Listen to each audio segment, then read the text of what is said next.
Et nous sommes de retour au plateau pour la suite de cette émission. Nous abordons notre troisième sujet. Nous parlons à présent de l'Afrique de l'Ouest. Le Ghana et le Mali se rapprochent pour lutter contre l'insécurité. Le Premier ministre malien, le Premier ministre malien Abdoulaye Maïga a été reçu ce jeudi 16 janvier 2025 par le président du Ghana, John Mahama. Deux hommes ont discuté de coopération et aussi le Premier ministre était essentiellement venu pour transmettre les messages du président du Mali, le président de la transition, le général Assimi Goïta. Son message porté donc par son Premier ministre et sa délégation. Les deux hommes, comme je le disais, ont profité pour parler des questions de coopération. Le Ghana et le Mali ont réaffirmé leur intention de se rapprocher pour lutter contre l'insécurité dans la sous-région. Nous en parlons avec nos invités. Je commence par vous, Eric Johnson. Le général Assimi Goïta n'a pas pu répondre à l'invitation de John Mahama à son investiture. Une semaine après, il envoie son Premier ministre et une délégation pour transmettre à John Mahama ses messages, discussions au cours desquelles des questions de sécurité ont également été évoquées entre le Mali et le Ghana. Oui, vous vous rappelez qu'il s'est posé un problème de base pour les djihadistes, les terroristes qui attaquent le Mali tous les jours. Et il était question qu'il y avait une base de ces terroristes-là au nord du Ghana. Et donc, ça, c'est pour le Burkina. Pas seulement, ils interviennent dans tous les pays du Sahel. Et donc, le Ghana avait en son temps montré quand même qu'il n'était même pas au courant d'une telle base, mais cela a quand même été un grand point de dispute entre ce pays et les pays de l'AES aujourd'hui.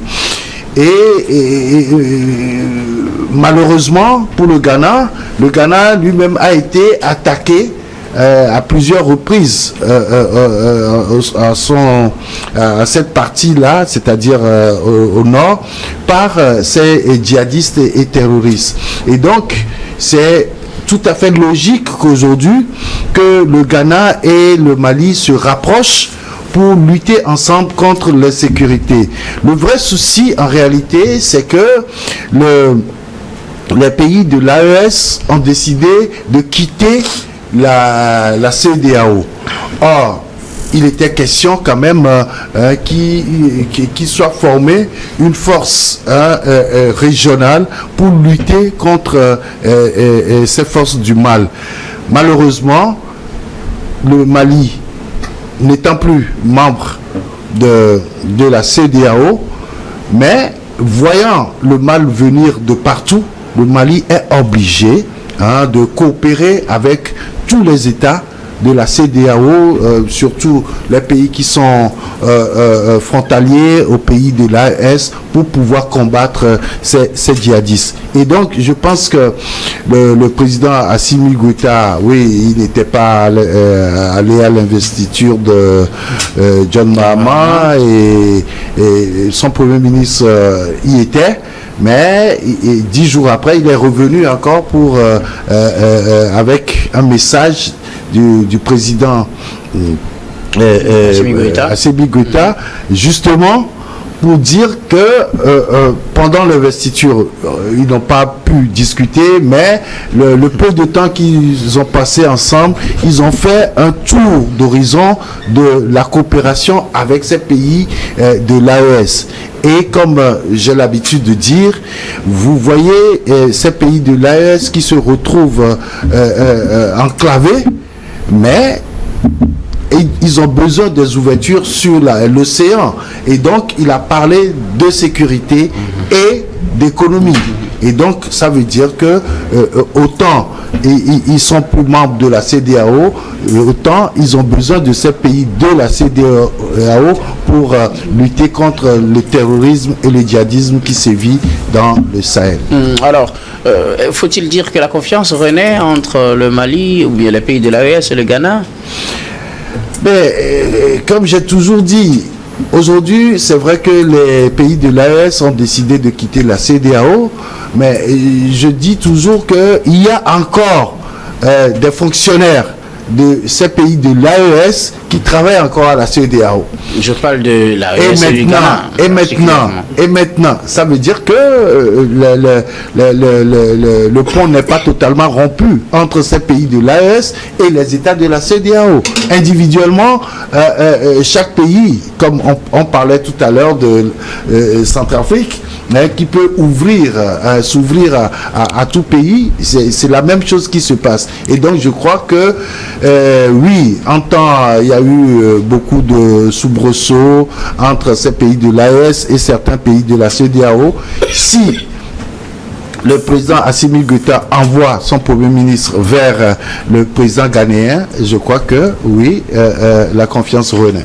Merci beaucoup à vous, Eric Johnson. Louis Kamako, le premier ministre malien, a été reçu par le président ghanéen. Il venait transmettre les messages du président général Assimi Goïta du Mali. Oui, d'abord, ce qu'il faut dire, c'est que les relations entre les États de l'Alliance du Sahel et le Ghana vont certainement changer avec l'arrivée au pouvoir de John Mahama, parce que on a vu que le précédent Nana Addo Akufo avait peut-être les mains liées quand il s'agissait justement de mener un peu en quelque sorte la vie dure au Mali, au Burkina Faso et au Niger. Donc aujourd'hui, l'arrivée d'une autre personnalité ou bien d'un président va justement insuffler une nouvelle dynamique ou bien un nouveau dynamisme en fait à ces relations. Vous avez vu que à l'investiture de John Mahama, le jeune capitaine Ibrahim Traoré y était. Le président Tiani a été invité, mais il a pris soin de notifier clairement à son homologue John Mahama de son empêchement. Donc c'est ce qui fait que lui n'était pas là. Maintenant, le président malien s'est rattrapé, il a dépêché un émissaire chez son homologue ghanéen justement pour lui dire clairement qu'en quelque sorte il soutient en fait son arrivée au pouvoir et maintenant ils sont prêts à travailler ensemble pour mener la vie dure en fait au djihadisme, aux terroristes. Et donc il ne peut en être autrement, et ça prouve aussi la bonne volonté ou bien l'engagement farouche en fait de ces États-là à vouloir coûte en fait retrancher les terroristes, en fait, à vouloir aller chercher les terroristes dans leur dernier retranchement. Parce que je le dis, parce que c'est sur ce plateau-là qu'un débatteur nous apprenait que le Ghana, face au terrorisme, en fait, le Ghana adopte une politique de ce qu'on appelle politique d'autruche, parce qu'on nous a fait comprendre. C'était selon certains rapports. Voilà, donc on nous a fait comprendre que le Ghana offre en fait une terre d'asile en fait à ces terroristes-là, qui les soignait, qui les dolotait d'une manière ou d'une autre. Fermer les yeux sur cela. Voilà, c'était aussi sa stratégie en fait de les contenir. C'était aussi sa stratégie de lutter contre les attaques des terroristes. Donc je pense qu'aujourd'hui, si le dirigeant malien arrive justement à faire cette démarche-là, c'est pour dire qu'on ne doit pas faire de cadeaux en réalité aux terroristes. C'est-à-dire il faut à tout prix les corser. Je crois qu'il est dans cette logique-là. Et quand il le fait, ça veut dire tout simplement que la mayonnaise commence pas à prendre. Parce qu'on a toujours souhaité que il faut une sécurité collective en fait face à cette guerre-là qui est entre guillemets transfrontalière, qui est d'ailleurs une guerre asymétrique, et parce que les faits ont montré que les États sont dans une situation d'inégalité.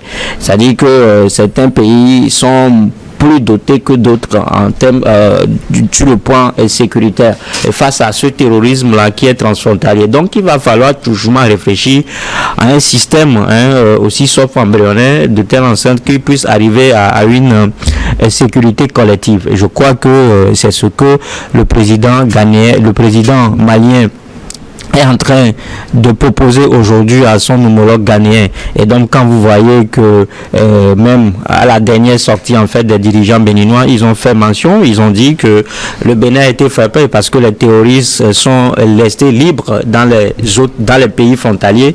C'est pour nous dire qu'il y a cette